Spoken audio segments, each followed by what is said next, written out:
Keep LifeSite reporting the truth about life, family, and the faith, even during these unprecedented times. Become a monthly donor, and your gift will be doubled for a whole year, up to $120,000. Join today to double your gift and double your impact. Hello, everyone, and welcome back to the Maren Show on LifeSiteNews.com. Today, we're going to be talking to best-selling Canadian author William Gairdner on where he thinks Canada is going, how Canada got here, and what young Christians and young conservatives should do about an increasingly bleak future. That's coming right up. Stay with us.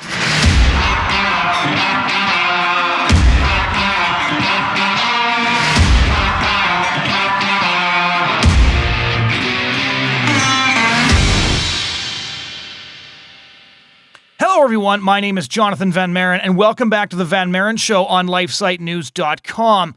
Today, we're going to be talking to William Gairdner, a best-selling author and a longtime Canadian analyst. He's written several best-selling books, including The Trouble with Canada and The Trouble with Canada Still.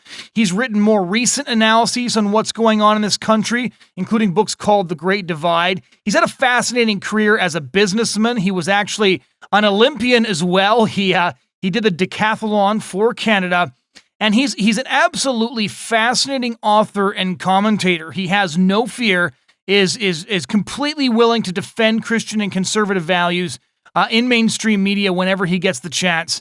And I was really looking forward to having this conversation with him about the situation here in Canada, where we are at the moment, and what we can do about this going further. So without any further introduction from me, here is my conversation with Canadian author, commentator, and I would say political philosopher, William Gairdner. All right, just to start off, you are the author of a book called The Trouble with Canada, which had a much-needed sequel. Perhaps you could start off by giving our listeners, our viewers, a rundown of how Canada got to the place that it did. Just to give one little piece of context here, 2 months ago, a statistic that really did actually shock me came out. It indicated that only 11% of Canadians attend religious services of any kind. So this isn't just Catholic services, Protestant services. This includes mosques, synagogues, gurdwaras, any religious service at all. That means 88% of Canadians do not attend a weekly religious service of any kind. Okay, where to start? I'm going to try to make this simple and short. When I got involved in thinking about politics, well, it was in the 1980s, and I was getting very agitated about what our Prime Minister, Pierre Trudeau, the father of our current Prime Minister, was doing to our country. What was he doing to our country? Well, our country was rooted in a British-style constitutional framework, which gave all the provinces their constitutional obligations and duties, and the federal government its obligations and duties, and never the twain should meet. Pierre Trudeau didn't like, he didn't like constitutional democracy. He referred to our parliamentarians several times as a bunch of losers, and he really came from a more French tradition of code law, and was much more of a socialistic thinker in style than any of our previous prime ministers then, or perhaps since. He wanted to convert Canada to a more socialistic type of confederation. Managed it through a form of fiscal bribery, promising all Canadians, for example, free medical care. Right. I put that in quotes because nothing is free in this life. What he meant was prepaid through the tax system. But he offered everybody free medical care, and his difficulty was that that's a responsibility of the provinces in our constitution, not of the federal government. So the way he socialized Canada with respect to free medical care, which was a top-down, state-controlled kind of deal, there were 5 mandatory provisions of the plan that you had to abide by, and then the government would start subsidizing your province in terms of medical care for all, free of charge, at least for everything that was listed in the program. So the way he achieved that was he set out the 5 principles of the Medicare system for all Canadians coast to coast, even though it wasn't the federal government's right or responsibility to do that. And he got them all to sign on through fiscal bribery. What he basically said was, we'll pay half of your costs if you come on board with these 5 principles. And some of the provinces fought it, notably Alberta, but they all caved in eventually because we're talking about billions of dollars. Right. On offer, which Trudeau raised since by taxing everybody more and then spreading the wealth to every province to pay for his socialistic style program. That was just one of many things that happened at the time, which upset me. Other things were, when Mulroney came along, I got upset too, because he was promising a national daycare program. What was he thinking of? Well, the right to free daycare for all Canadians. It didn't matter if you had a mink stole around your neck and a tennis racket in your hand and lived in Rosedale, you were going to get free daycare for your children. It was going to cost billions and billions of dollars. So at the time, this is how I kind of got involved in political thinking. Before that, I was mostly into the world of literature and philosophy and that sort of thing. I wrote a letter to the Conservative Party of Canada, to Mulroney actually, and I said, "You're too pink. If you don't get more blue, you won't see any more of my green," meaning my money. So somehow that letter ended up in the Globe and Mail. I don't know how. Someone in his team saw it, I guess, and it ended up being printed in the Globe and Mail. And next thing I knew, I got a call from Colin Brown, who was the originator of the National Citizens Coalition, asking me for lunch. Right. So, you know what? That's how I started to get involved. And I thought that the NCC at the time was a very funny organization. They took great pleasure in lampooning the government with these terrific cartoons. We don't see them much anymore, but that's what was going on. And that's how it started. So I said to my wife, someone's got to write a book about what's going on in this country. And she said, why don't you stop complaining about it and do it yourself? Well, at the time, I had 5 children. I still have 5 children. I have 15 grandchildren now. And I had 2 businesses, 200 employees. I was a very busy guy.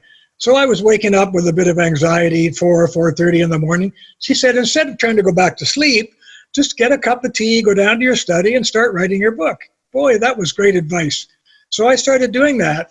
And, the long and short of it is, I tried to do a kind of coast-to-coast analysis of what has happened to our country, how Trudeau was trying to change it from a constitutionally based free society where things like private property and free speech rights and the free enterprise and family were central to how we live, into a much more socialistic type of government where the government is going to do it all for you. Right. So, and I said to my wife, how can I do anything? How can anybody do anything until we know what the trouble with Canada is? So that became the title. Right. And that was the book. It wasn't supposed, according to the publisher that I ended up with, it wasn't supposed to sell more than 1,000 copies. In fact, it sold about 60,000 over the next 2 or 3 years and became #1 in Canada. So 20 years later, I decided to revise it. And I wrote a book called The Trouble with Canada Still. And if you have people interested watching this show, I think they're both good books, but the second one is more updated and a better book than the first one. And they better be sitting down if they decide to read it, because it's going to really change their vision of their country. So from a historical perspective, because you've been writing about this stuff longer than some of our viewers have been alive, one of the things I really wanted to get from you was a historical overview, because there's a lot of people now who look at Canada and they can't figure out how we got here. They can't figure out how the most extreme elements of the Justin Trudeau agenda are just building on an agenda that sort of rose up slowly and people didn't notice it. So just to return to my first example there, in post-World War II, about 67% of people in Canada attended Christian services weekly. Right now, in 2020, 88%, 89% of people attend no religious services weekly. Can you give us sort of a historical synopsis from your perspective, from your research, of how we got from there to here? Yeah, I think I can. I don't want to go on too long here. No, feel free. These are big questions and don't require soundbite answers. Well, the big overview in recent times, I put in a book called The Great Divide. And in, I think it was chapter 2 of that book, I tried to explain how we got to where we are today. Where did we begin? Well, I call this the 4 stages of liberalism. The first stage of liberalism in the Western world really was what I call virtue liberalism.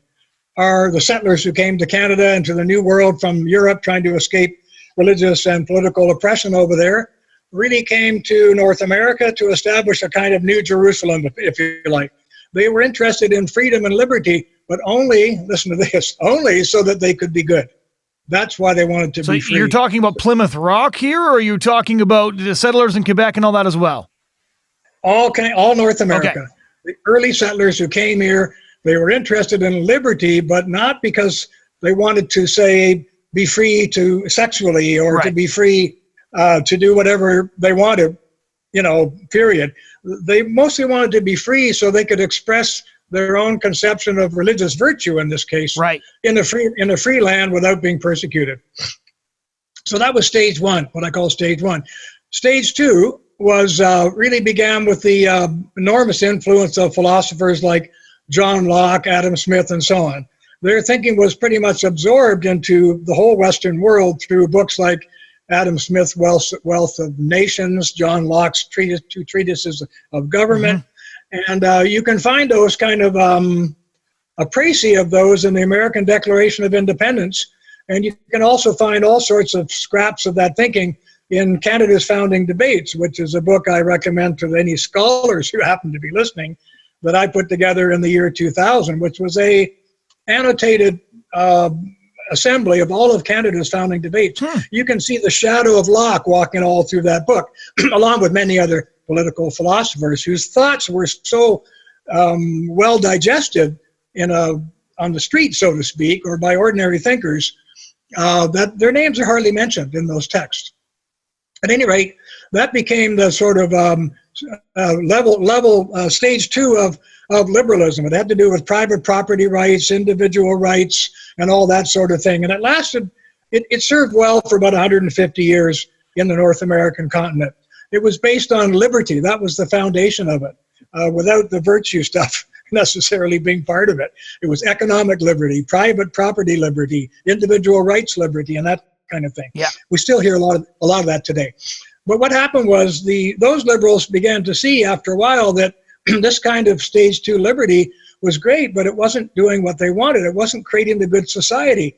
Good heavens, there was an underclass developing. There were poor people all over the place. I mean, look at today, sleeping in the streets in San Francisco and Los Angeles. We get lots of terrible views of that situation even today. Well, it was beginning then. And so they began to say to themselves, liberty is not enough.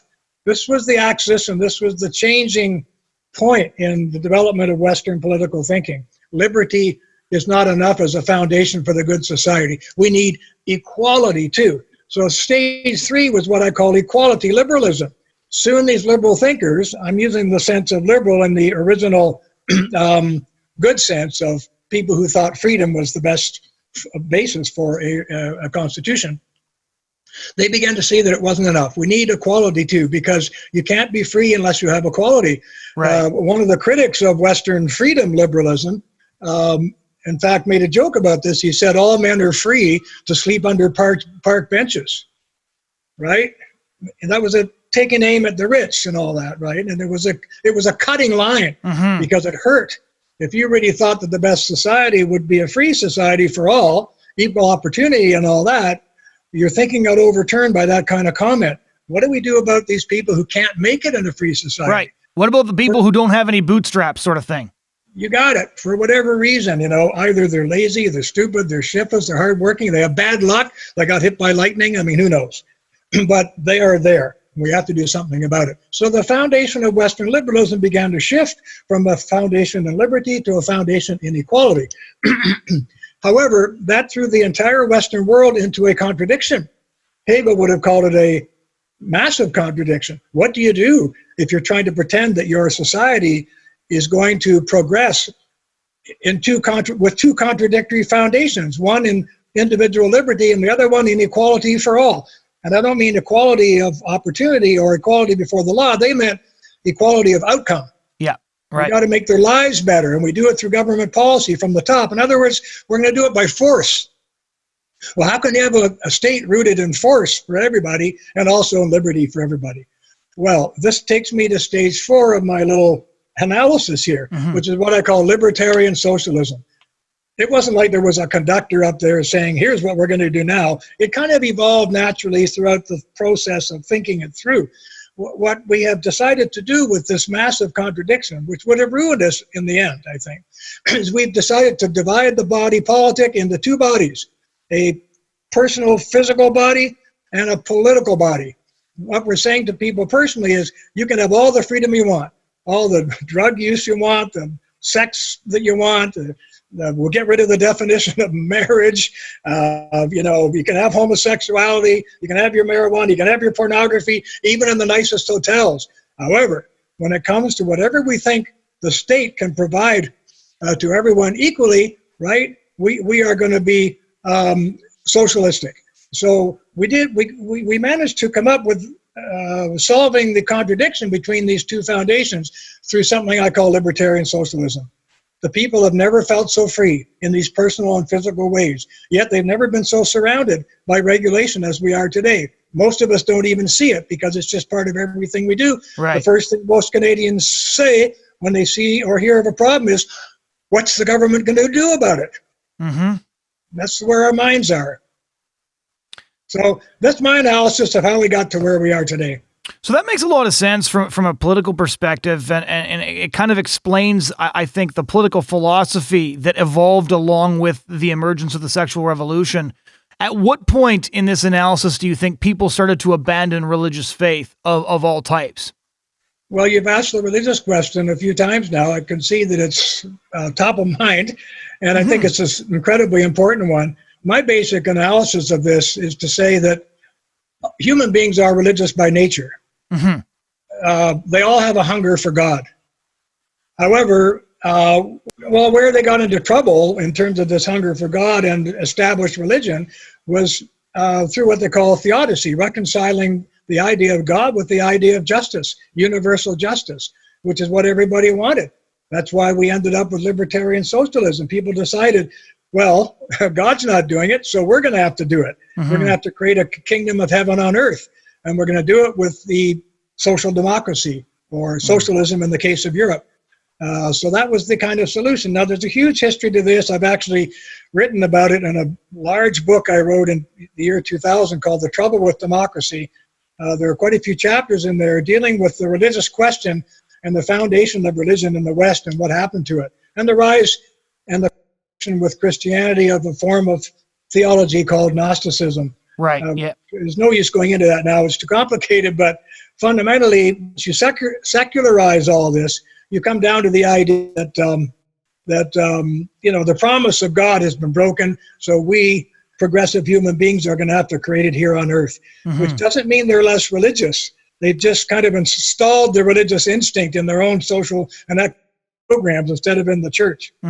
So the reason that the religious question is top of mind for me at the moment is just because looking at the political scene where the Conservative Party is sort of attempting to decide who they become next. Is the Conservative Party of Canada going to mean anything other than pride and pipelines? At the moment, it seems unlikely. We're seeing a lot of the same sort of virtue signaling, but it's interesting to me. There was a debate in the Conservative Party about we need to be a party of ideas. Clearly, what we were selling in the last election against Justin Trudeau didn't work, so we need to be the party of ideas, and that seems to have been the conclusion that came from that discussion, is that we need to have ideas, but they won't articulate what those ideas are because anything small c conservative is seen as too dangerous. And when I read that data on religious belief, or I guess more specifically religious practice, there'd be a lot of people who would claim to hold to belief systems that they don't bother to engage with with any kind of frequency, is the fact that the primary concerns for social conservatives, even outside of issues like abortion, are the fundamental things that the freedoms that we need to function in our own communities, right? Have our Christian schools, the freedom to meet and worship freely and publicly.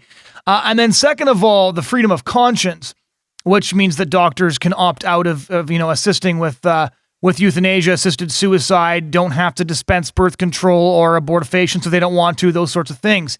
And what struck me about the number of people who are actually engaging with religious faith is one of the reasons that social conservatives are having such a difficulty getting traction when they're talking about things like freedom of conscience and religious liberty, which are sort of bedrock fundamentals of any Western democracy, is that nobody has any idea what we're talking about anymore. If you look at those statistics, right, in order for somebody to say, yes, we all have the freedom of conscience, they have to understand the word freedom, they have to understand the word conscience, and they have to believe that a disagreement over sexual ethics doesn't mean the person who disagrees with you is a hateful bigot. And so for me, like, that data hasn't just pointed to the obvious need for things like evangelization. It's actually helped to explain to me why some of these concepts like freedom of conscience and conscience rights, we're having such a difficult time explaining them to people and getting traction, because people just don't seem to understand what they even are anymore. What's your take on all of that? Well, you've described a lot and said a lot. I don't know where to begin except to say that, with reference to the Conservative Party and its search for it, I feel abandoned. I have no political party anymore in this country. There's aspects of a lot of these parties that I like, but I don't have a party which stands for the totality of my beliefs and feelings and thoughts about what's best for this country. I have a very dear history professor friend at York University who got a little, even he got a little shocked one day when I wrote in Trouble that Canada has become an evil country. What? What are you saying? I said, I think that all political necessarily create a kind of sacrificial class in order to sustain their ideology. And what the modern social democracies have done is sacrificed unborn children to their ideology. Sustain the philosophy of absolute, total individual freedom of the libertarian sort, which we have now conferred upon the person and the body of every Canadian and American by sustaining their so-called right. Of course, I go nuts when I hear people defending this with the word choice, because the first thing I tell them is, what does choice have to do with, you can choose anything, you can even choose evil. And suddenly they stop on their tracks and they go, gee, never thought of that. I say, well, maybe you should think about what you're choosing rather than just the fact that you are, so on. Most Canadians today, I'm sad to say, are to take up that discussion or that argument. Time and time again, I run into very intelligent people, maybe I should say otherwise intelligent people, who, when they get frustrated by this kind of debate, in which you're basically moving the pawns and the pieces on the debating chessboard, and they see themselves getting checkmated, and then they stop and they just turn the board over, so to speak. And what they say to you is, I don't care what you say, I'm not changing my mind. In other words, they have developed a kind of, a fundamentalist attachment to their own will, and their own will is advertised in the word to the public and everybody around them by the word choice. So I wrote an article in the New Criterion some years ago, which I think is a pretty good piece, excuse the immodesty, called The Triumph of the Will Over Nature.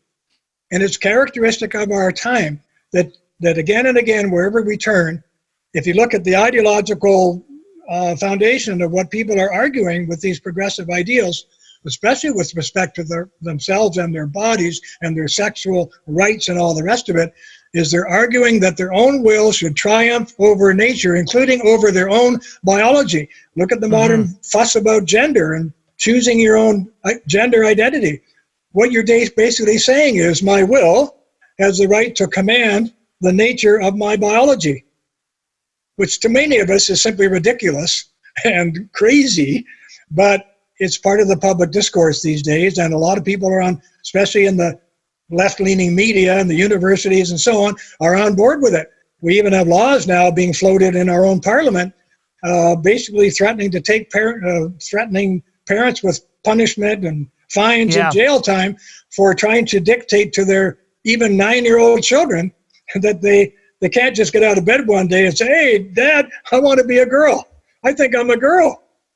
Right? As if parents have no rights over that kind of upsetting situation in their own family. That's how far, that's what I would call the deep ideological penetration of the will, the triumph of the will over nature in our society.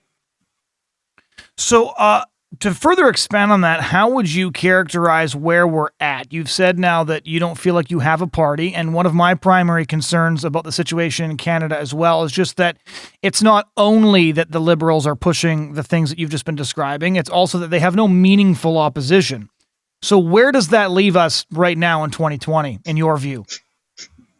I think it leaves us with what I have described in The Great Divide. It leaves us as with libertarian socialism. Almost all Canadians are happy with it.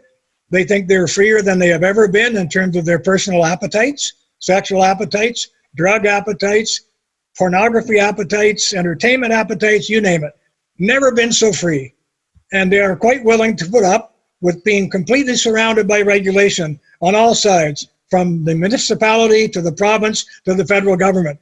They're okay with that because the fact of the matter is, and it's distressing for most people to hear this judgment, the fact of the matter is most people are not that concerned about real political and economic liberty. What they're concerned about is their appetite liberty, right? They're more concerned about security when it comes to those other things. Give me my pension. Give me my health care. Look after me, daddy state, look after me. And that's the kind of combination that we have today. It's been going on in the Scandinavian countries, which are not doing that well, by the way, in many respects. But that philosophy has been dominant there for a very long time. It started in Sweden in the 30s and 40s. Sweden used to be an incredibly religious and conservative type country. And it was changed, listen, from the top down by 5 or 6 people, primarily by Gunnar and his wife, Alva Myrdal. I think Gunnar won the Nobel Prize in economics. These 2 people basically with a team, very small team, they basically engineered the complete change in the political life of Sweden from a very traditional, one of the most traditional societies in Europe, to one of the most leftist, socialistic countries you could imagine. People often say, well, there you go, you see, they don't care about things like the family. Well, on the contrary, Sweden loves the family and they love their children. The difference between them and us is they want the government to do it all. So there's a society where everybody has free government daycare, free government schools, free government housing for young university graduates, blah, blah, blah, blah, blah, government seniors operations from bottom to top. It's a state-based society. So they're totally surrounded by government in every aspect of life except these personal things I've been talking about. And that was the model that Canada used. When Trudeau was walking around with Pearson and the rest of his cronies like Bégin, Lalonde, the Gang of Five from Quebec, planning all this for Canada, a la Sweden, they basically called Sweden the middle way. We don't want greedy American capitalism in Canada. Oh no, we're going to go metric and try to, distinguish ourselves from those capitalists down there with all their imperial systems and all that kind of stuff. We're going to go metric. We're going to be more European socialistic. We're going to go the middle way. No greedy capitalism and no communism. We want Swedish-style socialism in Canada. And that's where we are today. The only difference between us and the Swedes is the Swedes knew it. Canadians are not really aware of it yet. So what's your analysis of where we go from here? You've been analyzing this for decades through many different premierships and prime ministers. If you were a young person in 2020 looking at Canada's future, what would you tell them? Well, for their own good, I would say, insofar as we still have certain rights to private property, not like we used to. For example, in King City, where I have a sizable property, you can't cut a tree here on your own property without getting permission from the municipality. When I tried to put a driveway into a property that I wanted to buy years ago, I never bought it for this reason, but because of the government, I went to the government and I said, the driveway's a mess. It's a shared driveway with this neighbor. I'd like to, close it up, and so would he, and I want to create a new driveway. Am I allowed to do that? Get it? Allowed on my own property. And the answer was, well, we'll see about that, but not until July. And this was like April or whatever, when I was at the municipality. What's it got to do with July? He said, the birds are nesting. I said, I can't put a driveway in because the birds are nesting? Yeah. He said, we're not going to allow you to do that. And I said, what about the snakes and the cockroaches and the frogs? He didn't laugh. He said, basically, you just wait, right? Like, we'll get to that too. So, wrap around control is what we're after. And I don't want to bore your listeners with these stories, but I used to have a farm, and there were a couple of swans that a neighbor gave us. The neighbor was moving to the city. They had two beautiful swans. They're called mute swans with clipped wings. They couldn't fly, and we had a pond. Will you take our swans? So I said, sure. So, it's a lot. You got to feed them. You got to get the feed out. You got to put them in the barn in the winter and heat the stall a little bit, make sure the water doesn't freeze. I mean, the whole thing, And so we said, we'll look after them. Beautiful swans and all that kind of thing. One day, get this, Jeep Cherokee drives into my farm. Brand new Jeep Cherokee. It's not a cheap car, Two uniformed officers from Wildlife Canada, a federal department, step out, and they served me with a $250 fine for keeping swans without a license. I mean, I couldn't believe it. It's a $10 permit you need. And I didn't know anything about it, and so I hadn't applied for it. I said, what are you doing? She said, you're keeping swans without a license. I said, why do I need a license? Well, you just do. I said, listen, I feed them. I spend money on them. I protect them. I put them in my barn all winter. What are you talking about? But this was like top-down control of me and my life, right? Just out of the blue. And every year I would get a manual this thick in my mailbox because I owned a farm. I got a manual this thick. I kid you not. You got to see it. You should send for one and look at it. It's got about 600 pages. Tiny print of the hundreds of thousands of grants that you can apply for if you're a citizen of Canada, especially if you're a farmer. Grants for everything, Well, where's the money for those grants come from? It comes from you and your neighbor, and so on. So what you see in a country like Canada is what you have seen in the Scandinavian countries. Tax rates keep going up. There's about 5 countries in the Scandinavian countries or European countries in which the personal tax rate is over 50%. I think it's like 62% in Denmark, something like that. Governments used to be frightened about the 50% level. They would say, if we go over 50%, they're going to think they're slaves to government.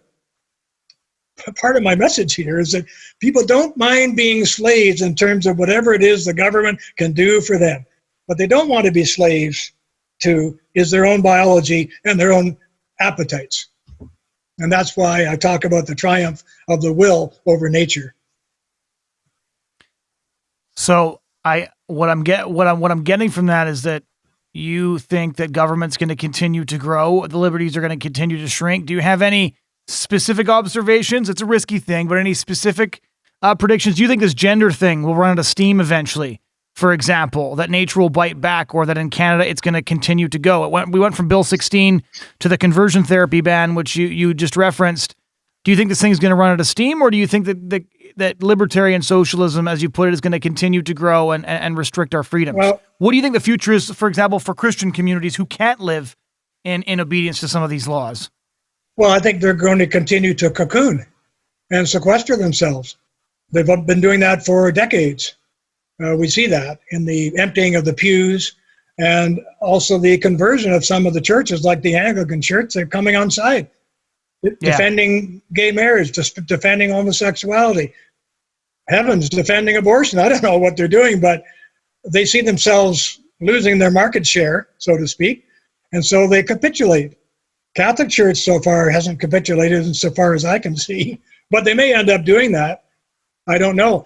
It's interesting what you ask, Jonathan, because my wife was saying yesterday that in terms of the trend of the whole world towards universalism, or what they call globalism everywhere, in terms of trade and economics and travel and public policy and regulation, it's all been going towards globalism. But this virus scare is quickly sending things back the other way. It gives you some idea of what can happen in a real crisis. I'm not sure this crisis is that real yet.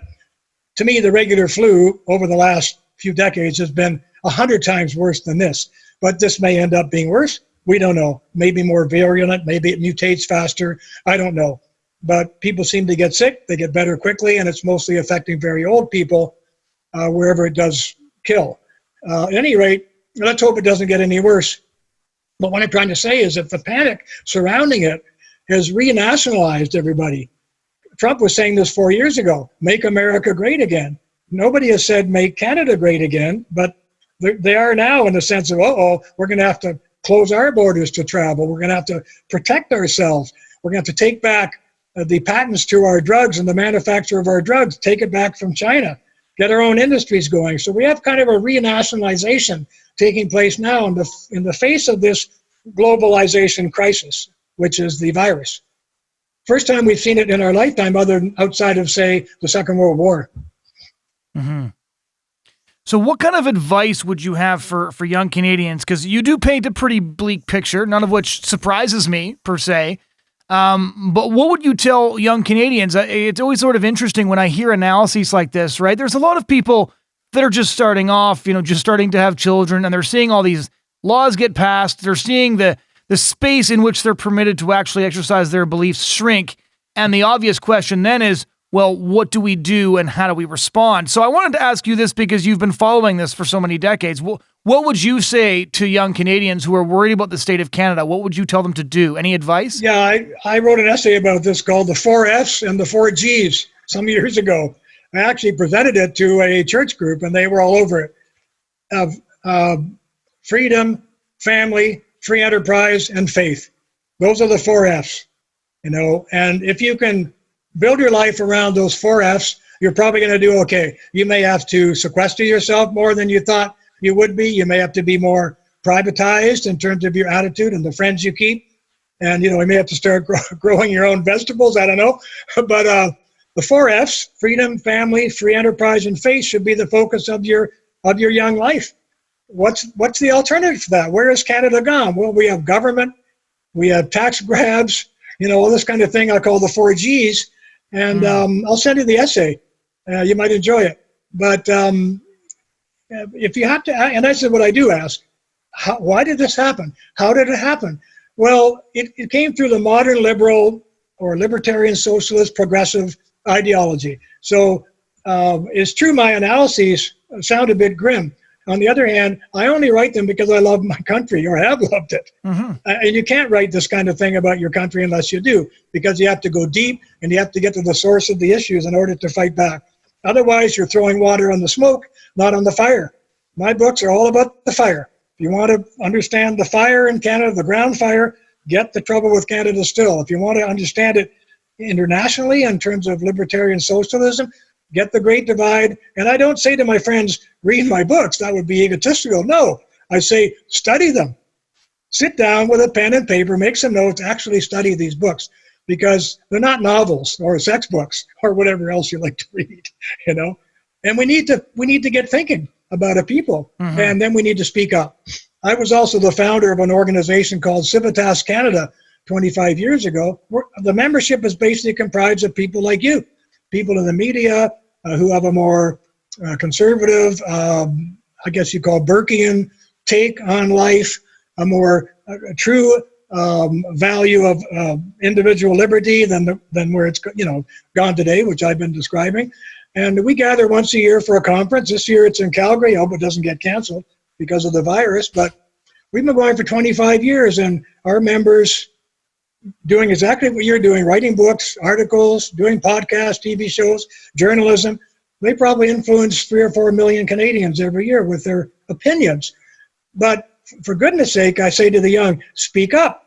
My own father, God bless him, is no longer with us, but he said something very valuable to me as a young boy. You know what he said? He said, know what you think, say what you think, and do what you say. If you can live by those, I like that. You can live by those principles, he said, you'll be all right. And the last thing he said before he departed this earth was education. He said the best and cheapest education you can get is asking questions of almost everybody you meet and listen. Can you repeat that motto one more time? Yeah. Know what you think, say what you think, do what you say. I like that. I really like that. Today, a that. lot of Canadians, they do know what they think. They do know what they think, but they're not saying what they think in public because they're frightened, and therefore they're not doing what they think. Oh, you and I probably both could name off half a dozen members of Parliament who believe almost precisely what we believe, but would never get caught dead saying it out loud in front of a microphone. Members of Parliament, talk about your neighbors and your friends at a dinner party. When I was a young man, you were expected to have an opinion. Some older fellow at the table would ask you something.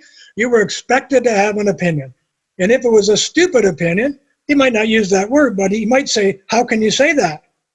Let me hear you defend your argument. And you would look pretty bad if you couldn't defend it. You would be corrected by someone you respected who had a fuller grasp of the question than you did.